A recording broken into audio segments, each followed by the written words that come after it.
Welcome to AskFans' brand new segment called BootRoom 101. That's right, this is where we deposit something that we no longer want in the modern game. And it's not just about me.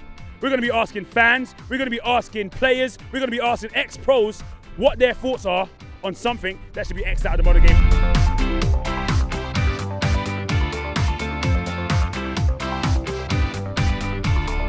And as for it being the first one, I think I've got to go first. My first thing that I'm going to deposit into BootRoom 101 is the fact that we only have one football in the Premier League. I mean, what the heck is that?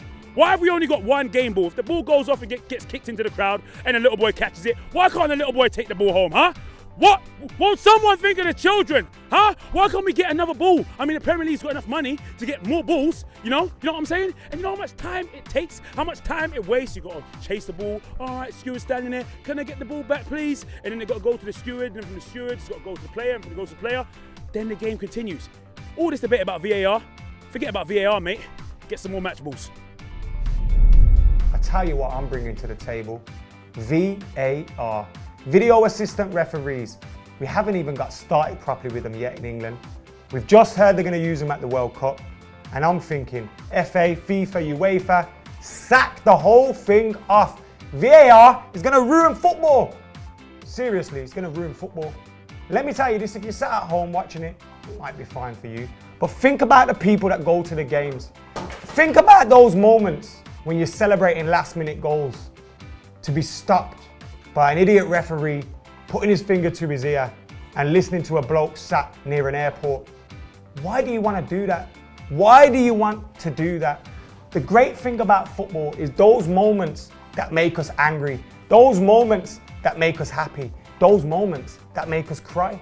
Football wouldn't be football without Diego Maradona's hand of God, without Pedro Mendes lobbing Roy Carroll going over the line, him hooking it back and pretending it never went in the first place. Football wouldn't be the same without those decisions. And video assistant referees is not only going to slow the game down, not only going to change the game from what we see at grassroots all the way up to the top level, but it's just going to make football robotic. It's going to take the emotion away from the game, and I'm not for it at all. VAR needs to go in BootRoom 101 ASAP, because if it doesn't, I'm going to lose my mind.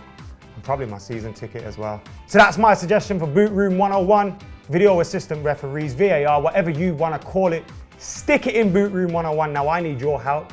So get in the comments, get your retweets on, your likes, all that stuff. And make sure VAR ends up in the bin where it belongs.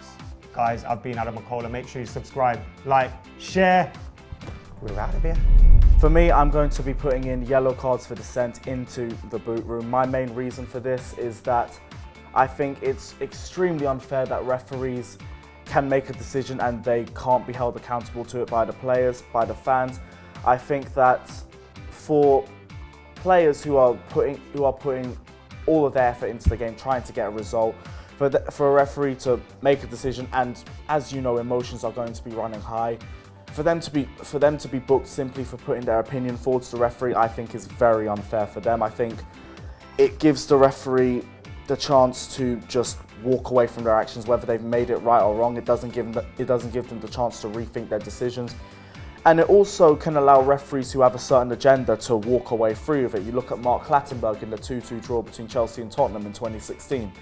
He came out a couple months later saying that he went into that game with the intention of making sure that Spurs didn't blame him for losing the title, which is why he never sent off a single player, regardless of how dangerous their fouls were. Now, the question is, imagine if a Chelsea player got injured in that game. Imagine if Spurs got a late winner because they had 11 men on the pitch when they shouldn't have.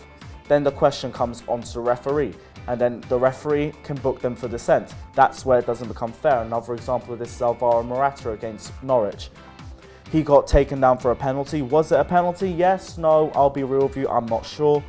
But he went up to the referee to state his case, and then 2 seconds later he's got given a second yellow for dissent. This is where for me the question comes, are you giving the referee too much authority?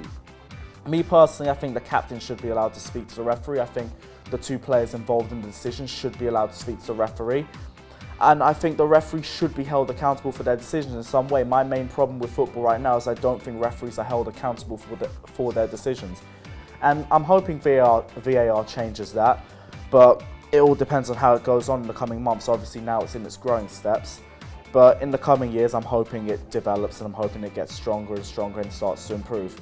But guys, this is me putting the yellow cards for dissent into the boot room. Now it's up to you. Do you guys agree? Do you guys disagree? If you guys agree, don't forget to like and comment down below. Don't forget to subscribe to AskFans, and please just help me out here because a lot of people are going to disagree on this.